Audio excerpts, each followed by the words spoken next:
So it looks like Global News obtained some unpublished polls through a freedom to access information law, and I think it reveals some pretty interesting differences between men and women and what they value. And obviously, it's going to dictate how the parties in the future tailor their polls. Like, obviously it already does, and this is not really new information to people that women generally seem to want a larger government and men usually want a smaller government with less security and more freedom, whereas women want big state and more security. And this is why I'm essentially against democracies as a whole. It's not just for this reason itself, but as we see, men and women want different things, which we'll reveal in this poll. And I think this polling is most likely accurate because parties, when they're doing internal polling, they want it to be pretty accurate so they can tailor their platform to that, because obviously none of them have principles and don't run on principles, so they look where the wind is blowing, and that's how they make their platform. It's just like, oh, I'm against gay marriage, now I'm for gay marriage, I always was. Oh, I'm against this, now I'm for this. They flip-flop all the time because none of them have principles. But they know that women, especially single women, okay, want a larger government because without a man, without a husband, they feel less safe, less secure. This is just my guess. And they vote for a larger and larger government that provides them more of the things that a husband or a boyfriend, etc., would have done already. But, I'll read a little bit of the information here. But for female respondents, the most common top priorities identified were environment and climate change and healthcare. So tied for the top spot with 17% each, followed by education, identified by 9% of female respondents as their top priority for the federal government. So, what does this mean? Education, more money, a larger government. They want more money from the government being invested in education, probably to hire more women, even though they are already represented in universities by like a huge amount, or starting to right now. So it's like, okay. And then they want more healthcare, larger government, and this is another thing: environment and climate change, larger government once again to deal with the environment and climate change. And then among males, the 20% identified the economy as the most important priority for the federal government, top among all subjects for men. So all men, this is the top of their subjects. 20% is the economy, followed by environment and climate change at 11%. So, that is still pretty high, but you can add in a lot of, younger men there just right out of university that are still, brainwashed by this shit and have not gotten into the real world. And, this is another reason why a lot of people are not against the carbon tax as much as they will be in the future. Trust me, once people start feeling this on their paycheck, they're going to reject it. Doesn't matter how fucking liberal some dude is, when he goes and he sees and he's like, what the fuck? I'm paying an extra $1, I'm paying this because of this this is bullshit. Okay, we got to change this. Watch it. The reason people are for it right now is because nobody's feeling it. And, this is why they're also trying to bribe the provinces that didn't want to participate in it. It's like, no, well, we'll just give you the money directly. Other than the provinces that agreed to do it, their governments can use that money however they want. It's not going to go back to you. It's going to go into useless projects that are going to fizz out and die. But for us, we're going to get a rebate, right, directly for us. And, because they want to see, or they want to boost up these numbers within these provinces that have rejected it. So, they're just, buying the vote, once again, buying the vote. If they can't get, if they can't get the people's attention through principle, through their actual policies, and it's, here's a bunch of money. Here's a bunch of money will give you more money than the last guy, where they're just kicking the can down the road because debt, you can't have debt forever. You really can't. But so 11% for climate change, and then taxes, cost of living as the third most common subject. Each of those picked by 6%. Oh, but it was debt, deficit, taxes, cost of living as the third most common subject. So what is all these things?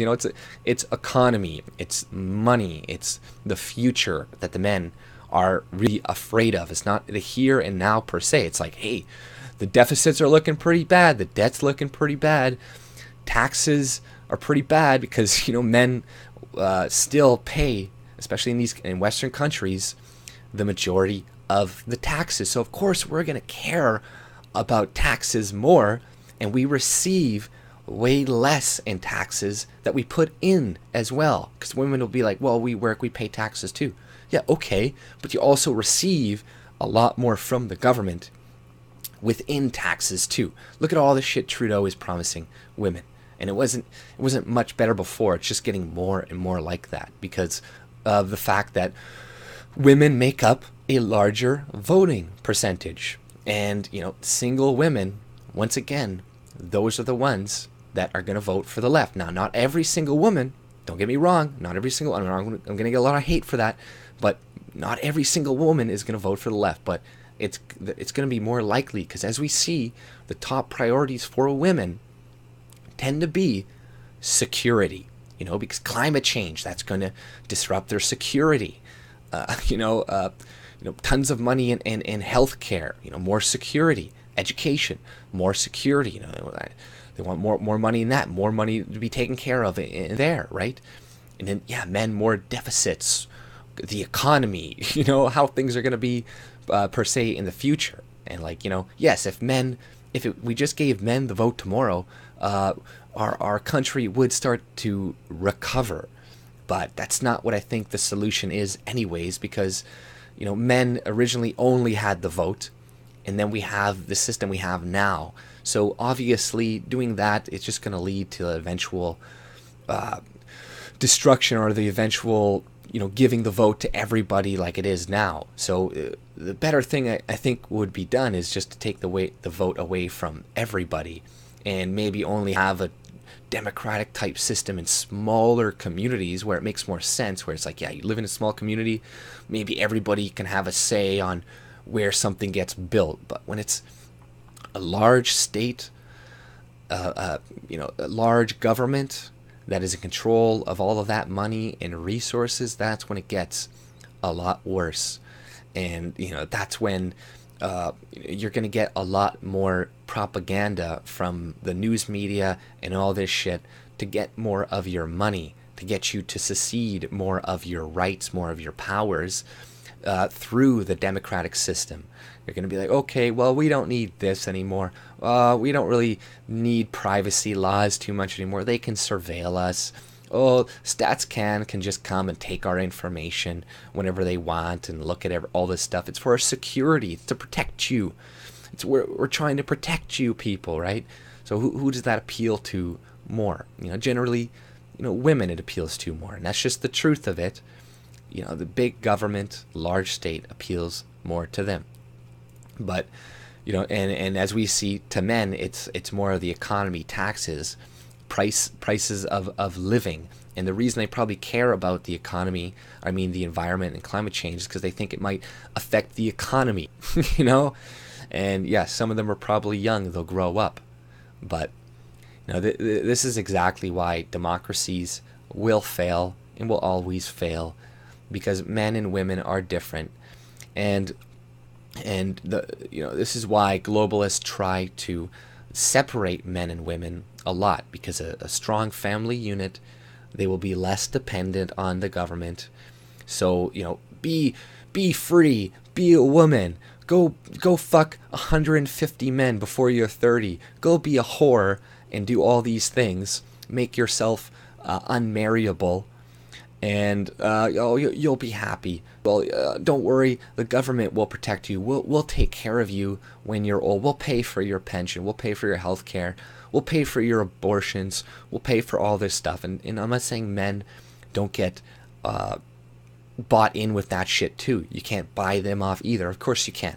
Of course you can buy men off with stuff too. But even with most polls you ever look at, and you'll see that men usually value a smaller government as opposed to women. And if this poll were to break it down through racial categories, you would see it would be primarily white men that support lower taxes, a smaller government, and all this other shit. So these are realities we need to understand because they're not going to change. These things don't change. This is the way women and men have been for thousands and thousands and thousands of years. Women are never going to stop valuing security, as they should value security. This is not bad that they value these things. You want them to value security. You want them to value an environment that they can raise their kid in that is secure and safe. And you want men to be a little bit more reckless, to want to take chances, to be more competitive, because then they can maybe go out and get that big fucking deer to bring it home to feed the kids and the wife and all that stuff that are secure or whatever. We are bred to be a certain way. And this is why women probably should not take really control of a lot of different aspects of our society, especially in education. This is why it's, everybody wins a prize now. We all get trophies. That's because we've been taking men out of the education system for years, replacing maybe some beta cucks or whatever, beta cucks, like just some soy boys, whatever, and then a bunch of women. And what do you think that's going to do to the next generation? We're feminizing men more and more and more to be like women. And then the women here were like, just, you're great, you can do no wrong. All society, we all need to pander to you. And, anything that happens to you, we need to believe all women.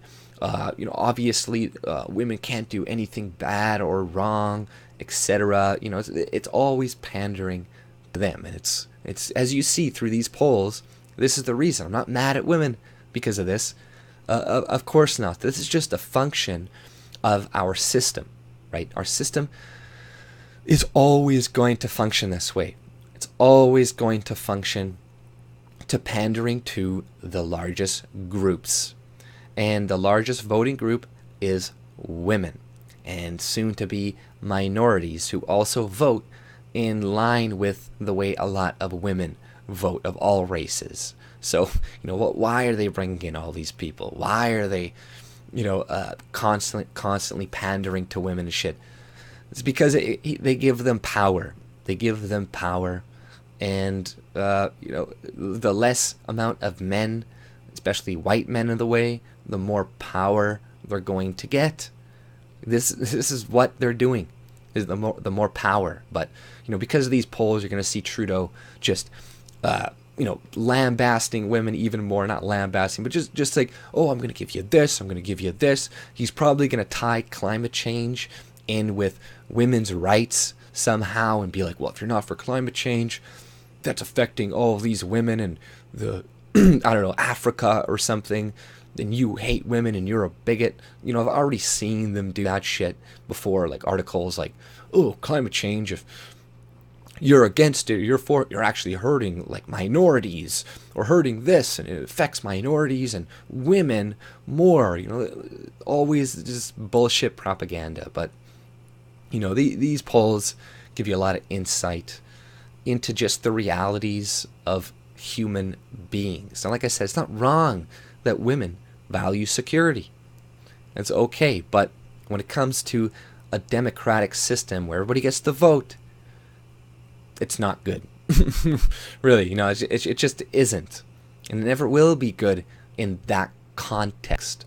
But it's still good. Women should always value that. What do you want? Women going out and being like men and risking their lives and dying as much as men die and putting themselves in risk and danger, and no, they're not meant for that. They're not built for that. Not all.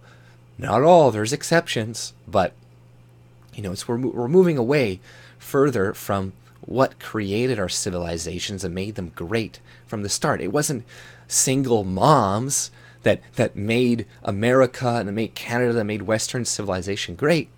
It wasn't that. Stable families, a mom, a dad, kids, not a dad and a dad, not a mom and a mom, not a single mom, not just a single dad. These two people. This is what kept society stable. And this is why there was so much societal pressure for so many years to keep people together. Because, we humans, we got to remember, we've been around for thousands and thousands and thousands of years. We have a lot of just information that have been passed on, that maybe we kind of forget why we do these things, but it was for a reason. It was for society, to keep it together, because they probably went through things like this in the past where, okay, they see there's a bunch of single parents everywhere. Okay, this is not good for society. A bunch of men go off to war back then. They all die. I'm sure they could see the impacts of single motherhood they had on their civilization, after a bunch of their men died or some shit. It'd be pretty obvious to see the impacts. But somehow in today's society, oh, this is a good thing. This is great. Oh, look how strong she is. Look how they're always praising single mothers. And you wonder why, right? It's because for what they vote for. But, I'll read a little bit more. The November survey, the most recent survey obtained by Global News, probed Canadians' attitudes about the carbon tax backstop, that was imposed on Manitoba. Under it, on April 1st, they're going to impose, a bunch of regulation, or, the carbon tax on these provinces that rejected it. And they're just going to they're going to pay us off. Like I said, they're going to give us a bunch of money. But, within these provinces, 46% in Manitoba, my province, or in Saskatchewan and Manitoba, they said, because, they always group us together. I'm thankful that I even got mentioned, because honestly, Manitoba, it seems like, it's like I always read stories and they're like, oh, this province, they're all naming all these provinces, and they just ignore us all the time. All the fucking time. It's probably even more now that we got a conservative premier that is actually starting to privatize a lot of shit, which is good. He's not good on other shit, but at least he's actually doing something, cutting a lot of the debt that we have incurred under the fucking NDP communist goddamn government. But so 44%, 46% supported it, 44% opposed. In Ontario, 43% support, 32% opposed. Nationally, 47% opposition, 29% opposed. So, obviously, nationally, a lot of people are convinced that, climate change is real and we need to do something about it. And these carbon taxes are going to be good. But, once people feel the hit to their wallet, that's going to change. They're not going to be for it as much as you think anymore. People, they love to be all environmental and they love to do good things and think they're doing good until it hits their wallet. And then you'll see them be like, okay, what? I'm paying an extra $1 on gasoline at the fucking bank, at the tank now? That's bullshit. People are not going to take that. But, we don't see the pushback right now because they're not paying it yet. And maybe women, their support maybe even go up or stay the same after, but the people who are going to feel it the most are going to be the men, because we are still the ones that are taxed more, and we get less in our taxes back as well. We put the most in taxes and we receive the less in taxes. Now, not every man, there's plenty of ones that don't do anything, and not every woman, right? But this is generally how it goes. And, so, they're putting most of the money in. They're going to feel the burden. It doesn't matter if you're liberal or NDP, when you're paying an extra, I don't know how much the gas tank, then you're going to be like, okay, something needs to fucking change. Okay, this is bullshit. But, the governments just like to see what they can get away with. They like to just raise it a little bit at a time, to see when you'll eventually push back, when you'll be when you'll say enough is enough. But,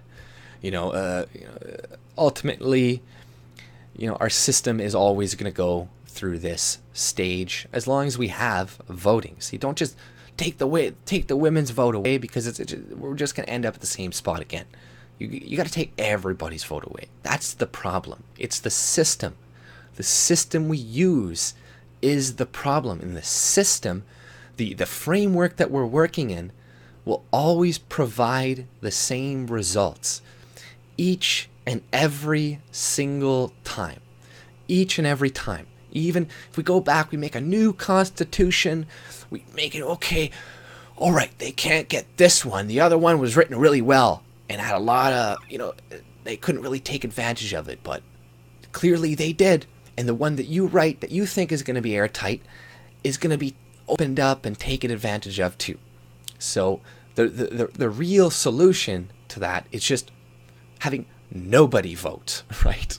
Not just landowners and not just white men and not just men or whatever. It's just nobody vote, because we're all not capable of handling other people's resources and knowing what best to do with them. You know what best to do with your resources, and if you don't, you're going to starve and you're going to die. And maybe that is the way it should be. And I'm not saying, oh, no welfare, never help anybody. Hey, I'm going to help my family if they need help. You help your family if you need help. Start a charity. I donate to charity. But we can't keep funding bad behavior. And if you keep giving money to people to keep popping out kids, their kids are going to be very similar to them. And you're just going to create a bigger problem. So if we had more of a free market system without all this redistribution of wealth, then the people who are smarter, the people who aren't as stupid, are going to have more kids. And the people who are dumb are going to have less kids. And in a couple hundred years, we might actually have technology that could reach to to Mars and to colonize Mars and colonize other planets. But the way it's going now, that's not going to happen. We're going to get dumber and dumber and dumber. If you've ever seen Idiocracy, I suggest you watch that movie, because that is the future of socialism.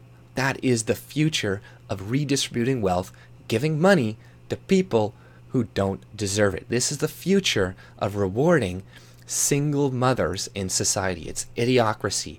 Everybody, watch the movie. You haven't seen it. Everybody's a fucking retard. And, you look at the humor today and the quality of music, it's dumbed down. It definitely dumbed down to a large extent.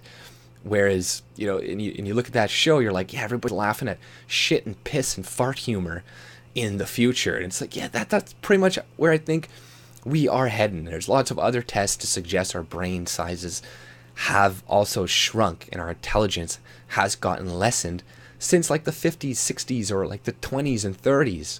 It's like this is happening. We are progressing in society, but there's also a backwards turn as well that we're taking. It's not just pure progression, and that will eventually slow down if we keep on the track we're going on right now. But this video is getting extremely long. I don't hate women. I know it'll be, oh, you fucking, duh. No, I don't hate women. I just think democracy is bad.